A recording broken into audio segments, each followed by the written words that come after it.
Hello friends, welcome to deserving India. मेरा नाम है विशेष। करते हैं इस हफ्ते के करंट अफेयर्स स्टार्ट करते हैं। चलो, हमारे इस वीक का फर्स्ट करंट अफेयर है, China launches it's second fifth generation fighter. China ने अपना fifth generation second fighter launch कर दिया है। क्या नाम है इस फाइटर का? इस फाइटर का नाम है J-35A।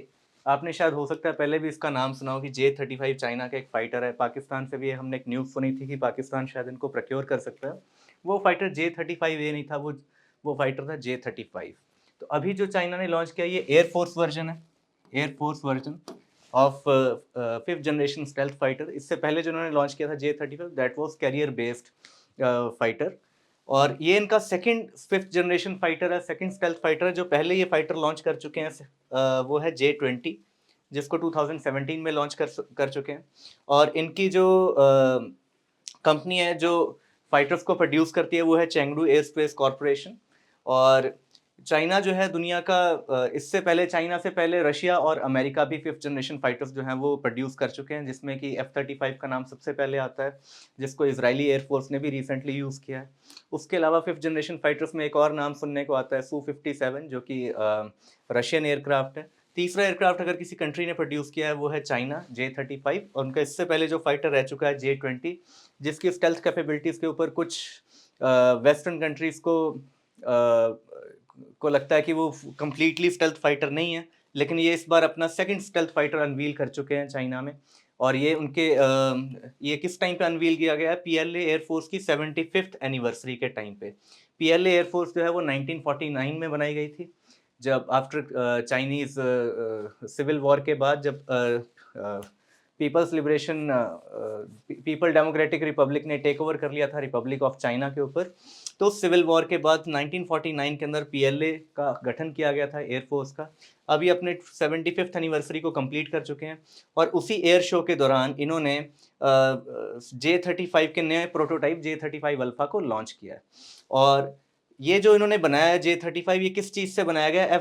FC-31 technology demonstrator. ये इनका एक fifth generation fighter technology demonstrator aircraft था, जिसे इन्होंने 2012 के अंदर लॉन्च किया था एज अ टेक्नोलॉजी डेमोन्स्ट्रेटर। उससे इन्होंने फाइटर्स को आगे डेवलप किया है।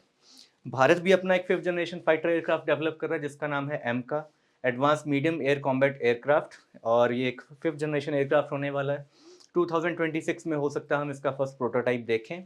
और भारतीय एयरफोर्स भी अपना 75th anniversary next year celebrate करेगी, क्योंकि इंडियन एयरफोर्स की भी जो फॉर्मली जो बनाई गई थी वो 1950 में बनाई गई थी। हालांकि 1932 में रॉयल एयरफोर्स के नाम से इंडियन एयरफोर्स जो है ऑलरेडी अपने ऑपरेशन स्टार्ट कर चुकी थी। तो नेक्स्ट ईयर हमें इंडियन एयरफोर्स का भी 75th एनिवर्सरी देखने को मिलेगा। चलते हैं अपने नेक्स्ट टॉपिक पे। नेक्स्ट हमारा टॉपिक है climate change performance index 2015। Climate change performance index जो है 2025 को लॉन्च किया गया। और इसमें भारत ने जो है अपनी रैंक जो है उसको थोड़ा सा लूज किया, 10th रैंक के ऊपर आ गया, जबकि इंडिया का जो पहले रैंक था वो 7th था। जो क्लाइमेट चेंज परफॉर्मेंस इंडेक्स है, इसे COP29 के दौरान, जो कि बाकू अजरबैजान में रिसेंटली कल्मिनेट हुआ है, हमारा COP29 29th मीटिंग, उसके दौरान इसको रिलीज किया गया। UNFCCC का COP29 United Nations forum for climate collaboration जो बाकू में हुआ था, उसके दौरान इसको लॉन्च किया गया। और रैंकिंग जो है हमारी अच्छी क्यों मानी जाती है? हमें अच्छी रैंकिंग के अंदर रखा जाता है, स्ट्रॉन्ग रैंकिंग के अंदर रखा जाता है, क्योंकि 10th जो है वो एक अच्छी रैंकिंग मानी जाती है। तो ऐसी रैंकिंग हमें क्यों दी जाती है? क्योंकि हमारी लो पर कैपिटा एमिशंस है, जितनी हमारी एमिशंस है, वैसे तो साउथ ईस्ट एशिया जो है और साउथ एशिया जो है वर्ल्ड का मोस्ट पोल्यूटेड रीजन है, लेकिन जो हमारी पर कैपिटा एमिशंस है, जब उसे हम अपनी पॉपुलेशन से डिवाइड करते हैं तो वो वर्ल्ड में वन ऑफ द लोएस्ट आती है। और दूसरा है rapid deployment of renewable energies. India ने रिसेंटली बहुत सारी रिन्यूएबल एनर्जीज को लॉन्च किया। हमने बहुत सारे सोलर प्रोजेक्ट्स को लॉन्च होते हुए देखा है। इनफैक्ट इंडिया ने इंटरनेशनल सोलर अलायंस को भी फ्लोट किया था 2015 के बाद में, जिसका इंडिया फाउंडिंग मेंबर है। तो इस तरह से इंडिया ने बहुत सारी रिन्यूएबल एनर्जीज के फील्ड में बहुत सारी लॉन्चिंग की है, स्पेशली सोलर फील्ड के अंदर। इस वजह से इंडिया की जो रैंक है उसको अच्छा रखा गया है, 10th रैंक पे रखा गया है। और ये जो रैंकिंग है ये इस बेस के ऊपर होती है कि कंट्री अपनी इकोनॉमिक पॉलिसीज को लेके, अपनी एनवायरमेंटल पॉलिसीज को लेके कितने ओपन है। इसमें अगर हम चाइना का रैंक देखेंगे तो वो लो कैटेगरी में हमें मिलेगा, काफ़ी नीचे मिलेगा रैंक, क्योंकि वो अपनी एनवायरमेंट पॉलिसीज को लेकर और इकोनॉमिक पॉलिसीज को लेकर ओपन नहीं है। और इंडिया जो है उसने अच्छा, इस इंडेक्स के अंदर 3 पोजीशंस जो है वो एम्प्टी हैं, क्योंकि उस पोजीशन के लिए कोई भी कंट्री जो है वो एलिजिबल ही नहीं था। No country performed well enough across all index categories to achieve an overall very high rating. Very high rating किसी भी कंट्री को नहीं मिल पाई, क्योंकि उतनी अच्छी परफॉर्मेंस किसी भी कंट्री ने नहीं दी। हालांकि जो टॉप मोस्ट रैंक है यानी कि फोर्थ रैंक है वो डेनमार्क का था विद स्कोर ऑफ 78.37, और उसके बाद नेक्स्ट रैंक जो था वो नेदरलैंड्स का था 69.6, और थर्ड रैंक था यूके था विद 69.29 स्कोर। तो ये है टॉप 3 कंट्रीज जिनकी पोजीशन है fourth, fifth and sixth in the index. और इंडिया की इस इंडेक्स में जो रैंक है वो 10th है। लास्ट ईयर इंडिया की जो रैंक थी वो 7th रही थी 2023 के अंदर। नेक्स्ट है world bank jobs at your door step report. World bank ने एक रिपोर्ट पब्लिश किया इंडिया के ऊपर, jobs at your door step, जिसके लिए इन्होंने सारी फंडिंग प्रोवाइड की थी। और इसको लॉन्च किसने किया, इनॉग्रेट किसने किया? श्री धर्मेंद्र प्रधान जो हमारे मिनिस्टर ऑफ एजुकेशन हैं, और उनके साथ ही डॉक्टर मानसुख मांडविया जो कि हमारे minister of labour and employment हैं। इन दोनों ने मिलकर इसको लॉन्च किया, world banks report title jobs at your door step. और ये किस चीज़ से रिलेटेड है रूप? जो हमारी रिपोर्ट है, jobs diagnostics for young people in 6 states.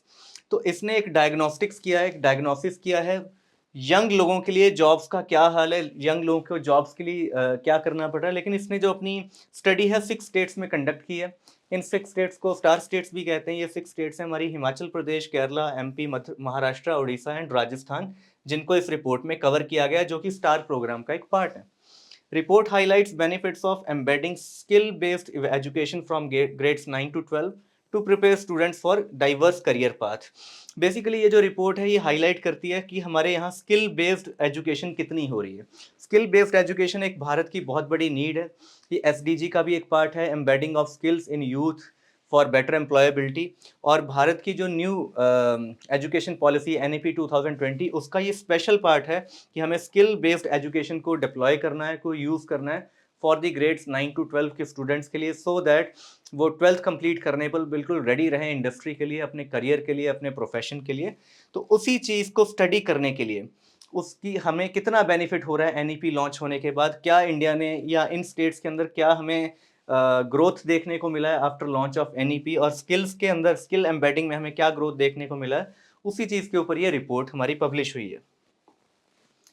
और इसके अंदर क्या है, NEP जब ये रिपोर्ट बात करती है तो हमें ये पता होना चाहिए कि 50% ऑफ स्टूडेंट्स को हम चाहते हैं कि बाय 2025 वो स्किल एजुकेशन में बिल्कुल एजुकेटेड हो, स्किल्स में बिल्कुल क्वालिफाइड हो जॉब्स लेने के लिए। और 2030 तक हम चाहते हैं कि स्किल बेस्ड सारे सेकेंडरी स्कूल्स तक NEP जो हमारा न्यू एजुकेशन पॉलिसी है उसके तहत स्किल्स एजुकेशन हमारे हर सेकेंडरी स्कूल तक 2030 तक पहुंच जाए। ये हमारा एम है in NEP, national education plan के अंदर, न्यू एजुकेशन प्लान के अंदर। World bank assisted MOE with its program stars covering 6 states, star states. और वर्ल्ड बैंक ने मिनिस्ट्री ऑफ एजुकेशन को इसमें असिस्ट किया है इन 6 स्टेट्स के अंदर ये प्रोग्राम को लॉन्च करने के लिए, जिसका नाम है स्टार्स प्रोग्राम। ये स्टार्स प्रोग्राम स्किल एजुकेशन के ऊपर ही बेस्ड है। The program became effective on 23 February 2021। इस टाइम पे इस प्रोग्राम को लॉन्च किया गया था और इसका एम था to improve quality and governance of school education in selected states. इन स्टेट्स के अंदर क्वालिटी ऑफ एजुकेशन और गवर्नेंस को इम्प्रूव करने के लिए प्रोग्राम लॉन्च किया गया था। NEP के तहत यहाँ पे स्किल्स क्वालिफिकेशन को इम्प्रूव किया जा रहा है, और उसी से रिलेटेड ये रिपोर्ट है जो बताती है कि इन स्टेट्स में ने कितना प्रोग्रेस इसके अंदर किया है। और इस फेस्ट के दौरान जो हमारे मिनिस्टर ऑफ एजुकेशन है उन्होंने वर्ल्ड बैंक से ये कहा है कि आप अपनी अगली रिपोर्ट के अंदर थ्रू आउट जितने भी हमारी कंट्री में स्टेट्स हैं आप सबको इंक्लूड कीजिए अपनी स्टडी के अंदर, और सबके ऊपर अपनी स्टडी प्रोवाइड कीजिए, सो दैट जितनी भी हमारी फॉरेन इन्वेस्टमेंट है, जितने भी हमारे इन्वेस्टर्स हैं, जितने भी हमारे एम्प्लॉयर्स हैं, उनको ग्राउंड सिचुएशन में क्या चेंज आ रहा है कि स्टेट के अंदर, उनको वो देखने को मिले, जिसके बेस के ऊपर हमें इससे भी ज़्यादा इन्वेस्टमेंट मिले, ज़्यादा इंडस्ट्री मिले, ज़्यादा स्किल बेस्ड हमें इंडस्ट्री का आना का आगमन हमें देखने को मिले। नेक्स्ट हमारा जो टॉपिक है वो है सस्टेनेबल ट्रेड इंडेक्स 2024। ये एक और इंडेक्स है जिसको लॉन्च किया गया, सस्टेनेबल ट्रेड इंडेक्स, और इसमें भारत की जो पोजीशन है वो है 23rd पोजीशन ग्लोबली। और पिछले साल 2023 में हमारी जो इसमें रैंक थी वो थी 24th। और इसको पब्लिश कौन करता है? International institute for management development, IMD, जिसके की हेडक्वार्टर्स हैं लाओसेन, स्विट्जरलैंड के अंदर। और न्यूजीलैंड जो है इसमें इमर्ज हुआ as the most sustainable trade economy for the third consecutive year, along with UK being second and Australia being third. तो ये कंट्रीज हैं जहाँ पे जिन्होंने अच्छा परफॉर्म किया है इस इंडेक्स के अंदर अंदर और ये इंडेक्स किस चीज़ से रिलेटेड है? सस्टेनेबल ट्रेड से रिलेटेड है। इसमें 3-4 चीज़ों का ध्यान रखा जाता है, जिसमें सबसे पहले आती है इकोनॉमिक्स, जिसमें कंट्री की इकोनॉमिक पॉलिसीज को देखा जाता है, इकोनॉमिक ग्रोथ को देखा जाता है, और गवर्नमेंट का रोल देखा जाता है कि गवर्नमेंट अपनी पॉलिसी मेकिंग में for economic improvement of the country government क्या करती है। सेकंड, इसके अंदर क्लाइमेट और एनवायरनमेंट से रिलेटेड गवर्नमेंट की क्या पॉलिसीज हैं, उसके ऊपर वो कितना काम करते हैं, कितना ओपन है, उस चीज़ को भी इसके अंदर देखा जाता है। तीसरा, इसके अंदर देखा जाता है कि हमारे यहाँ पे एजुकेशन या किसी भी कंट्री के अंदर एजुकेशन किस तरह से इंप्रूव हो रही है, इन सारे फैक्टर्स को इसमें स्टडी किया जाता है। एनवायरमेंटल फैक्टर्स में ये भी देखा जाता है कि वाटर कंजर्वेशन कितना हो रहा है, क्या जो पॉपुलेशन है उसको प्रॉपर वाटर अवेलेबल है, ड्रिंकिंग वाटर अवेलेबल है, सैनिटाइजिंग जो सैनिटेशन हमारी फैसिलिटीज़ हैं वो अवेलेबल हैं या नहीं, इन सारी चीज़ों को देखा जाता है इसके अंदर। उसी के बेस पे ये रिपोर्ट बनाई जाती है। और इंडिया का जो इसमें रैंक है वो फिलहाल 23rd है, जो पिछले साल के रैंक से थोड़ा सा इम्प्रूव्ड रैंक है। और इसमें टॉपर जो है वो न्यूजीलैंड है। नेक्स्ट है नेटवर्क रेडीनेस इंडेक्स 2024, जिसको पब्लिश करता है Portulans institute and Said business school at university of Oxford. और इसने इंडिया को बहुत ही अच्छा इसके अंदर रैंक दिया है। इंडिया का रैंक आया 49th, जो पहले से बहुत ज़्यादा इम्प्रूव्ड है। इंडिया ने लगभग 10 से भी ज़्यादा पोजीशंस इसमें क्रॉस करके अपना रैंक इंप्रूव किया और कंटिन्यूसली इंडिया इस इंडेक्स के अंदर अपना रैंक इंप्रूव करता जा रहा है। और इसके अंदर यूएस से जो है वो फर्स्ट रैंक के ऊपर है नेटवर्क रेडीनेस इंडेक्स के अंदर for the third consecutive year, और उनका स्कोर है 78.96। सेकंड पे सिंगापुर है, थर्ड पे फिनलैंड है एंड फोर्थ पे स्वीडन है। और रिपब्लिक ऑफ कोरिया जो है फिफ्थ पे। जैसे कि हम कंट्रीज़ के नाम से देख सकते हैं, ये वो कंट्रीज़ हैं जो फेमस है अपने ट्रेड के लिए, जो फेमस है अपनी बिजनेस पॉलिसीज़ के लिए। यूएसए वर्ल्ड की सबसे बड़ी इकॉनमी है। सिंगापुर जो है वहाँ से सबसे ज़्यादा इन्वेस्टर्स हमें देखने को मिलते हैं।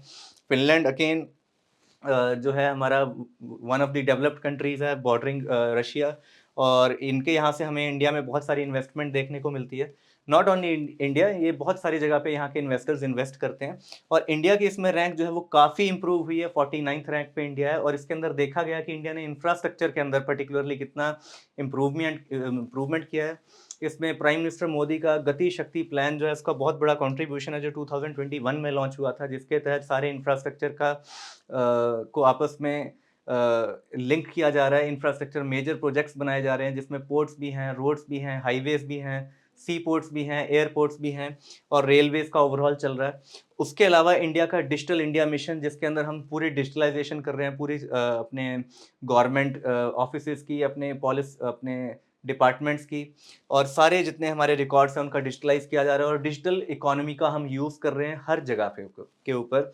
अपनी कोर्ट्स के अंदर भी हम जुडिशल सिस्टम्स के अंदर भी हम डिजिटल टेक्नोलॉजी को लेकर आ रहे हैं। इसमें इंडिया की इस चीज़ को भी देखा गया कि इंडिया ने अपनी एआई से रिलेटेड अपनी पॉलिसीज ऑलरेडी बना दी हैं, और एआई को इंडिया धीरे धीरे लेकर आ रहा है अपनी ग्रोथ के अंदर।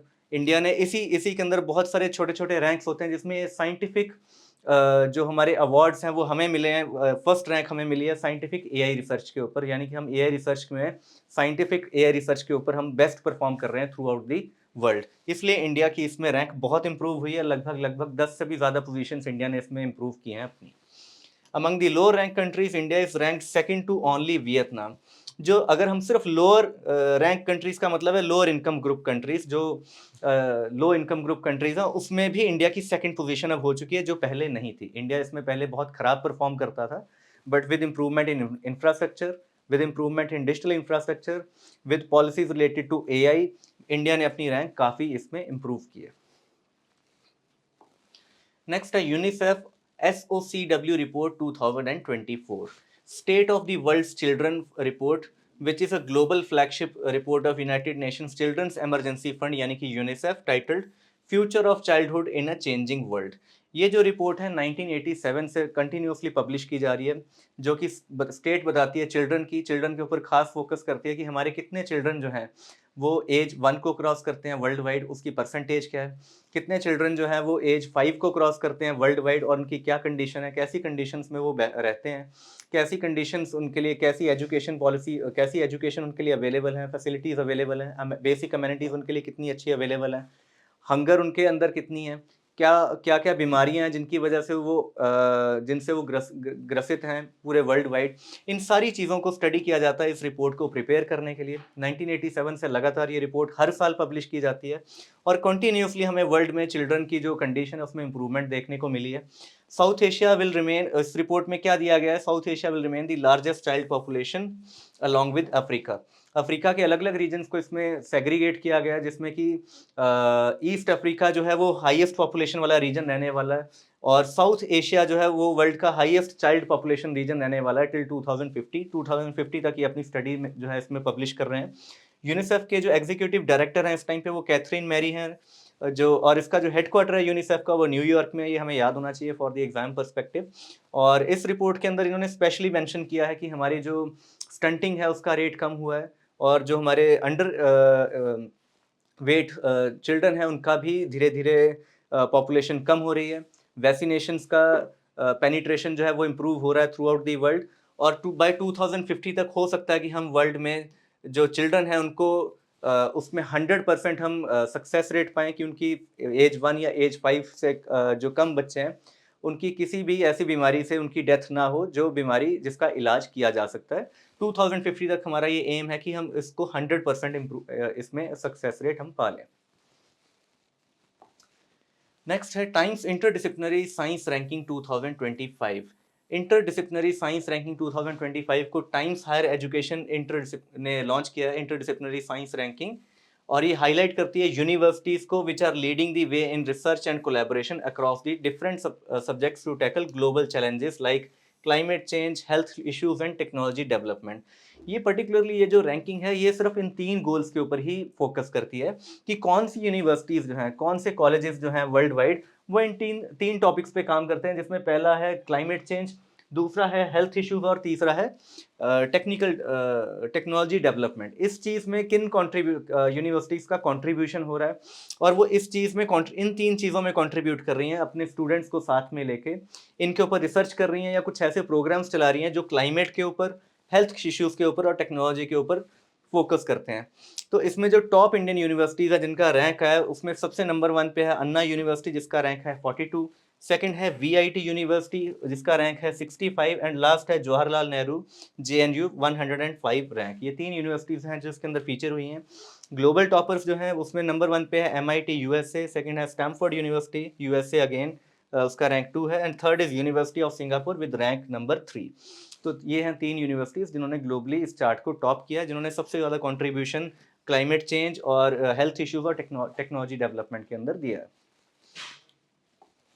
नेक्स्ट है हमारा IOC coaches life time international achievement awards. International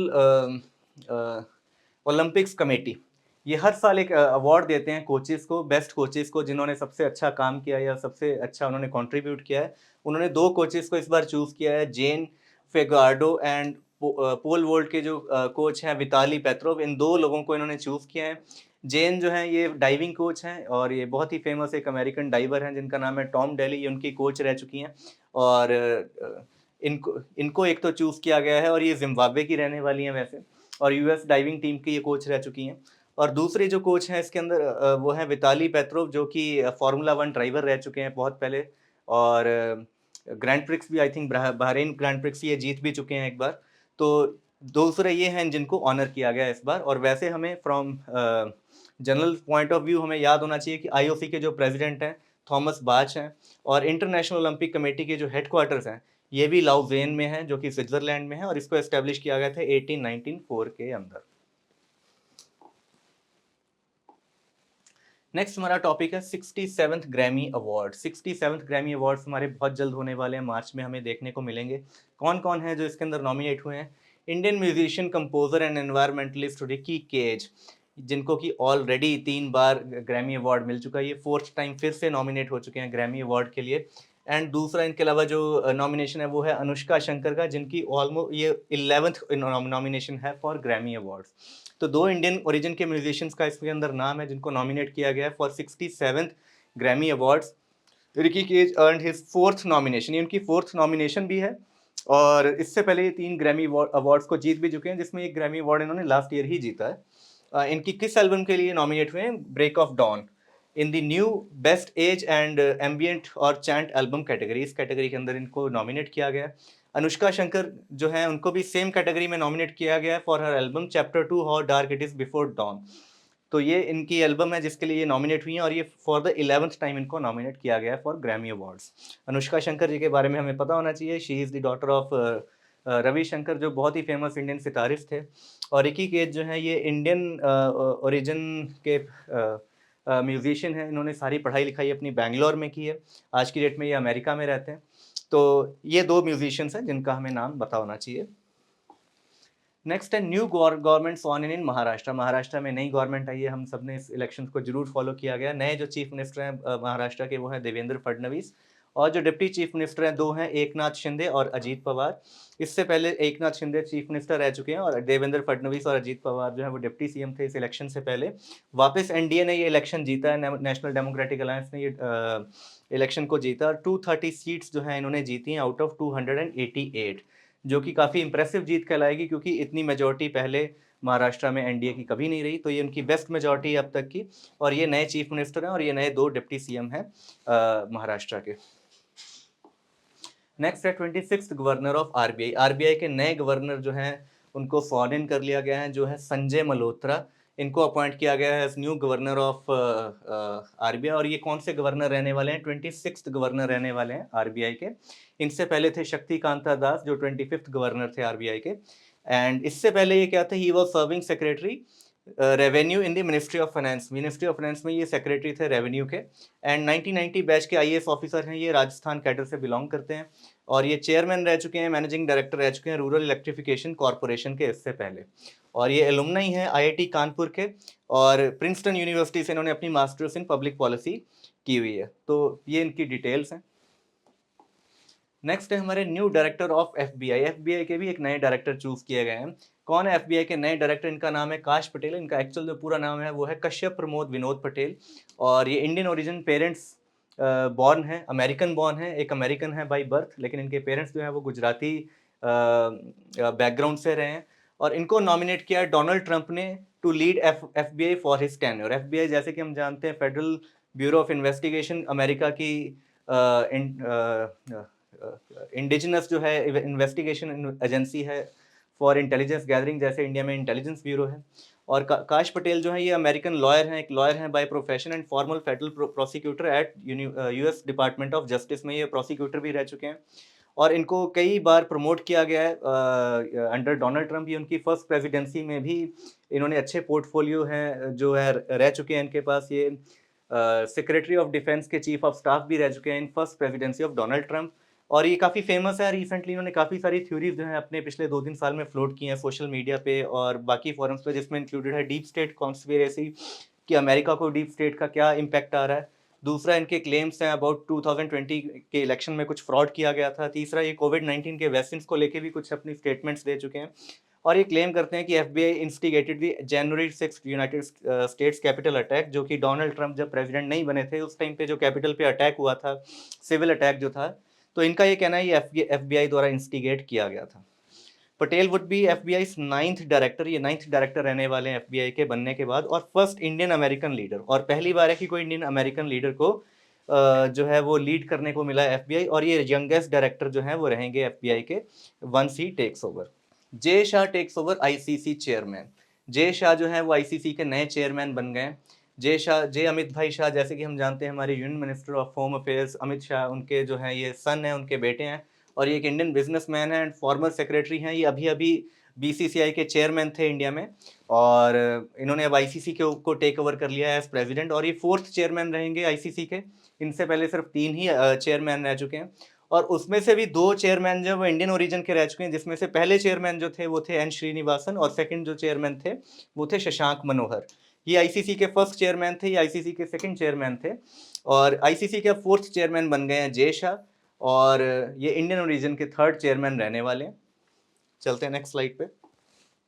book on Tipu Sultan was launched by EMS Jaishankar. एक नई बुक लॉन्च की गई है टीपू सुल्तान के ऊपर, दी सागा ऑफ मैसूर इंटररिगम, और इसको रिलीज किया है जयशंकर जी ने, जो हमारे एक्सटर्नल अफेयर्स मिनिस्टर हैं। और इसको ऑथर किसने किया? विक्रम संपत ने, जो कि बहुत ही फेमस ऑथर हैं। ये विनोद दामोदर सावरकर के ऊपर भी पहले एक बुक जो है अपनी लिख चुके हैं, और इन्होंने साउथ इंडिया की कुछ डायनेस्टीज के ऊपर भी अपनी बुक्स लिखी हैं। और इन्होंने इस बार बुक लिखी है टीपू सुल्तान के ऊपर, जिसके ऊपर ये फोकस करते हैं कि टीपू सुल्तान की आर्मी कितनी स्ट्रांग थी, और उन्होंने अपने और उनके टाइम पे क्या क्या प्रॉब्लम्स आई इंडिया में, मैसूर एरिया में, मैसूर में इन्होंने क्या क्या किया है, इनके टाइम पे कितने लोग मारे गए, क्या क्या इन्होंने किया, क्या इन्होंने कन्वर्जन्स की, वो सारी चीज़ें ये अपनी बुक में मेंशन करते हैं, जिसमें उनकी आर्मी, उनकी अपनी आर्मी को लेके कितनी अच्छी उनकी पॉलिसीज थी, और क्या उन्होंने सिविल पॉपुलेशन के साथ किया, दोनों चीज़ों को ये इस अपनी बुक के अंदर वर्णन करते हैं। नेक्स्ट हमारा टॉपिक है packaged mineral drinking water in high risk food category पे FSSAI। हमारा जो पैकेज मिनरल वाटर है उसको हाई रिस्क कैटेगरी में डाल दिया गया है, किसके द्वारा? Food safety and standard authority of India ने, जिन्होंने कहा है कि manufacturers and processors of package drinking water now must pass mandatory inspections before obtaining a license और रजिस्ट्रेशन। उनको पहले मैंडेटरी इंस्पेक्शंस करवानी होंगी, जो भी मैन्युफैक्चरर हैं या प्रोसेसर हैं वाटर के, उनको एक लाइसेंस मिलने से पहले उनको ये मैंडेटरी इंस्पेक्शन करवानी होगी। Additionally businesses in the high risk category will be required to undergo annual audits of FSSAI recognise third party food safety agencies. इनको अपने ऑडिट्स भी करवाने होंगे हर साल, जो कि हाई रिस्क कैटेगरी में आएंगे, क्योंकि इसको अब हाई रिस्क कैटेगरी में डाल दिया गया, यानी कि हर साल एक एनुअल ऑडिट होगा इन कंपनीज का, इन मैन्युफैक्चरर्स और प्रोसेसर्स का, जिसको कि थर्ड पार्टी एजेंसीज के द्वारा करवाया जाएगा, ताकि उनकी क्वालिटी को जो है मेंटेन किया जा सके, इंस्पेक्ट किया जा सके, चेक किया जा सके। नेक्स्ट है first edition of joint table top exercise Sinbex. First edition इस एक्सरसाइज का लॉन्च किया गया। जैसे हम जानते हैं कि इंडियन आर्मी जो है, या इंडियन एयरफोर्स या इंडियन नेवी की बहुत सारी मल्टीलेटरल एक्सरसाइजेज हमें देखने को मिलती हैं थ्रू आउट द ईयर। तो ये वाली जो एक्सरसाइज है सिनबैक्स, ये फर्स्ट एडिशन है, क्योंकि इसको इंडिया और कंबोडिया के बीच में जो है ये एक्सरसाइज रहने वाली है। C stand for Cambodia and IN for India, और कॉम्बैट एक्सरसाइज ये रहने वाली है first edition of joint table top exercise. ये एक टेबल टॉप एक्सरसाइज रहने वाली है between India and Cambodia and be conducted at foreign training node of Indian Army in Pune। Indian army का जो फॉरेन ट्रेनिंग नोड है उसके अंदर हमें ये एक्सरसाइज देखने को मिलेगी, और इसका जो प्राइमरी पर्पस है वो है to joint counter terrorism operations under chapter 7 of United Nations charter. ये धीरे धीरे फोर्स डेवलप करने के लिए, कॉमराडरी डेवलप करने के लिए, ताकि हम काउंटर टेररिज्म ऑपरेशंस को एक साथ जॉइंटली दोनों कंट्रीज की आर्मीज मिलकर कर सकें फ्यूचर में, under United Nations peace mission ये बहुत सारे काम कोलैबोरेटली कर सकें। उस चीज़ के लिए इस ट्रेनिंग को या इस जॉइंट एक्सरसाइज को इंट्रोड्यूस किया गया है। नेक्स्ट है government of India host first Ashtalakshmi Mahotsav. पहली बार गवर्नमेंट ऑफ इंडिया ने होस्ट किया अष्टलक्ष्मी महोत्सव को। कहाँ इसको होस्ट किया गया? इसको होस्ट किया गया एट भारत मंडपम न्यू दिल्ली, और इसको इनॉग्रेट किया गया था PM नरेंद्र मोदी जी के द्वारा। और इसको ऑर्गेनाइज कौन करता है? Ministry of development of north east region. हमारे जो minister for development of north east हैं वो हैं ज्योतिरादित्य सिंधिया, और उनके साथ प्राइम मिनिस्टर मोदी ने इनको इनॉग्रेट किया इस फोरम को। और कहाँ पे किया है इसको महोत्सव को? भारत मंडप के अंदर। किस चीज़ से रिलेटेड है ये हमारा फोरम? वो है will be focused on 8 north east states of the country and aims to showcase the vibrant culture and economic potential of north east India. North east India का वाइब्रेंट कल्चर, उनकी trade, उनका उनके वहाँ पे क्या क्या चीज़ों की प्रोडक्शन है, किस किस चीज़ की मैन्युफैक्चरिंग ट्रेडिशनली होती है, उन सब चीज़ों को शोकेस करने के लिए, वहाँ के टूरिज्म को इम्प्रूव करने के लिए, वहाँ पे ट्रेड को बढ़ाने के लिए, इन्वेस्टमेंट को बढ़ाने के लिए इस महोत्सव को लॉन्च किया गया है। इसका जो मैस्कट रखा गया है वो है, इस गर्ल को रखा गया है पूर्वी, जो एक यंग गर्ल है which symbolizing all north eastern states, was introduce during the curtain raiser event. इस जो हमारी मैस्कट हैं पूर्वी, यानी कि शुभंकर जो है पूर्वी, she will be depicting the culture of all 8 states of the north east. इनको इस तरह से डिज़ाइन किया गया कि सारी की सारी 8 स्टेट्स का कल्चर जो है वो उसको दिखाएंगी। और इसके अंदर 250 आर्टिसंस ने जो है पार्टिसिपेट किया है। Entrepreneurs displayed handicrafts, handlooms and agri horticulture products.